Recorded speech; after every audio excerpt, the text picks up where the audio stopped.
We will go ahead and get started here. We'd like to welcome Kevin Kisner into the interview room at the Palmetto Championship at Congaree.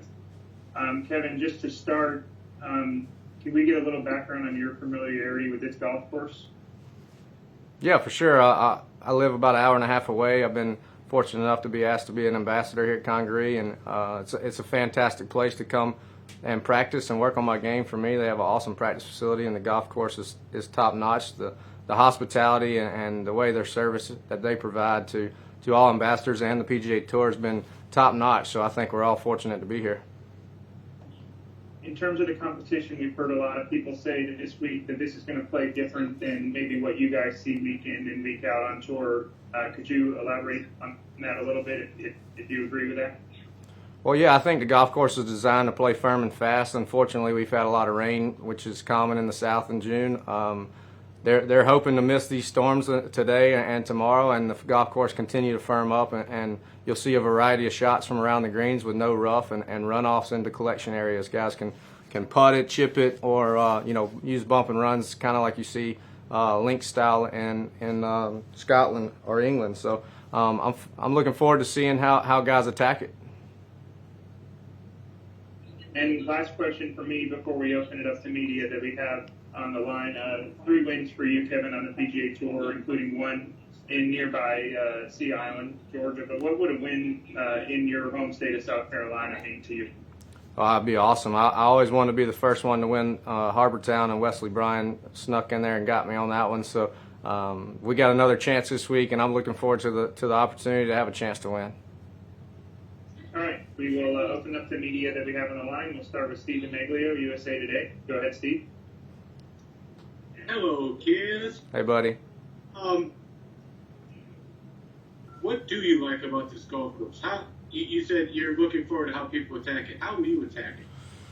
Well, I'm going to be aggressive off the tee. I think that's an advantage for me that I hit it straight, that I can push forward off the tee, or get some guys may lay back with trouble surrounding. I think everybody thinks that a tight, narrow course with a lot of rough is better for straight hitters. In reality, I think places like this where I hardly ever miss a fairway is a good opportunity for me too. So I'm looking forward to attacking the holes where I have short irons, and then playing for par on the difficult holes. I think the idea of making less bogeys is a good idea around this golf course. I know you're a pretty happy-go-lucky dude, but how have you been handling the recent struggles? How are you getting through it? Well, I see good signs. I'm seeing things that are doing better in practice. I feel like I'm better. I just haven't had one of those weeks that click and get things rolling. So I'm playing the next 4 events and looking forward to getting on a hot streak here and rounding out the summer to finish the FedEx Cup. Anything you're more disappointed in, and anything else part of your game? Yeah, putting has not been up to par for me for this year, and that leads into being more aggressive with your iron shots, trying to get it closer to the hole where you make boneheaded mistakes, which I've done a few times. And you live and you learn. I took 5 weeks off for my birth of my 3rd child, and it's just been a slow start getting back into it. Thanks, big man. Yes, sir. Pat Perry with Tour Junkies. Go ahead.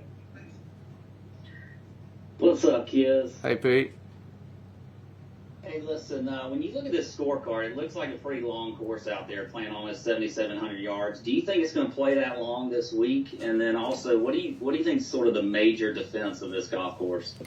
Well, I don't think it's going to play that long if we don't get much more significant rain, because the golf course is built on sand and it drains extremely well, and the surface is firm. So the idea of how it's designed is for the ball to be on the ground and running into places you don't really want it to if you're not controlling the golf ball. I think the biggest defense of the golf course is the green complexes and the surrounds. You could, if it gets firm enough, you can touch the green probably 12 or 15 times with your approach shot and not end up on the green but half the time. So having the correct curve and really big on distance control, I think, is going to be a big key going into the greens. How about the greens themselves? They don't look like they have a ton of slope on there. Are they rolling pretty true, and are they grainy? What are you seeing right now? No, they're not grainy at all, but they are slower than I'm accustomed to when I come down here and practice. I think the tour is to slow them down a little bit for our hole locations that we normally use, and the rain's obviously affected some of the speed I'm thinking that they're going to speed up dramatically from here through Sunday as the weather gets better. Thank you, Kiz. You got to pee. Next question will go to Nathan Dominic, Savannah Morning News. Hey, Kevin, just trying to get my camera to turn on here. It's all good. Hey, you're an ambassador with the Congaree Foundation. Yes, sir. Can you tell me about, well, one, I want to put a number. How many times do you think you've played the course, and what kind of things have you been able to do with the foundation, and how have you, what kind of special experiences have you had? Thanks. Yes, sir. So I've been down here four different times to play. I've brought friends and buddies, and actually came here with Commissioner Jay Monahan one time to hang out and play. As far as the foundation, what I do for the Congaree Foundation is through my foundation at Aiken, South Carolina, the Kisner Foundation. We recommend a child in our area that we feel is worthy of coming down to participate in their foundation schooling that they have throughout the summer, and that's kind of our contribution to helping their foundation. Okay. Have you, as a Georgia Bulldog, have you been able to talk to the newer guys like Davis Thompson and given them any kind of advice about playing on tour? Yeah, I had breakfast with him yesterday, and I was asking him for advice. He's playing better than I am right now, so I was hoping he could help me. These kids are so prepared to play the PGA Tour now. They walk around with their protein shakes and TrackMans, and they're ready to hit it 350 yards. I don't think they need too much advice. Did he ask you for something, though? No, he didn't. We were just cutting up, talking about Georgia. Okay, all good, though. Yes, sir. Okay, thanks, Kevin. Thank you. Bob Spear with the state. Go ahead, Bob. Hey, Kev. How are you, buddy? Go back with me a little bit. Junior golf days with Dustin. Did y'all play 4-ball together? Oh, yeah, every year. What other experiences did you have on the junior trail? Well, we played all the tournaments together and traveled together. A lot of times he would travel with my family or my mother, whoever's taking me. We'd stop in Columbia and pick him up on the way to tournaments. We had a lot of fun even in high school golf, playing against each other in all the high school tournaments throughout the spring, and tried like heck to get him to transfer from Coastal Carolina to come to Georgia, and that would have been something special too. Have you played with him, been paired with him on the tour any? Oh, a ton, yes sir. We've been paired a bunch together. Okay. Good pairing for you? Yes, sir. I have a good time. I still laugh at him 25 years later, so it's still a good pairing. You got any good stories from back in the day?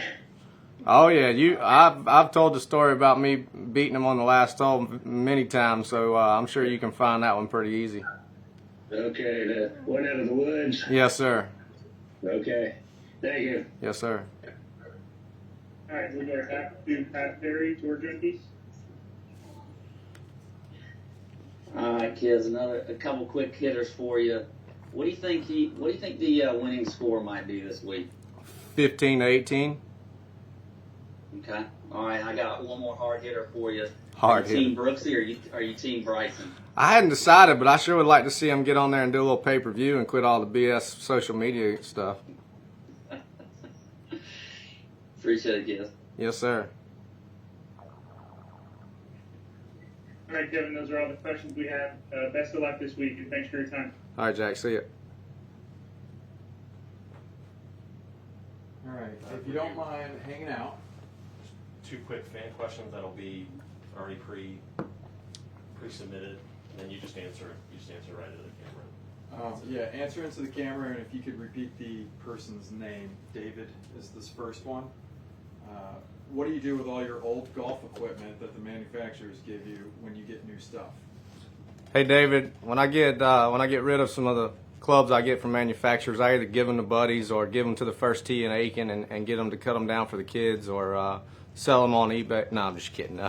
We actually give a lot back to the manufacturers. They appreciate it whenever you try something and you don't use it, to give it back. It's a lot of money to build those golf clubs, and I'm sure a lot of people take advantage of them out here, but I try to give them back if I'm not using them, or give them to buddies to use.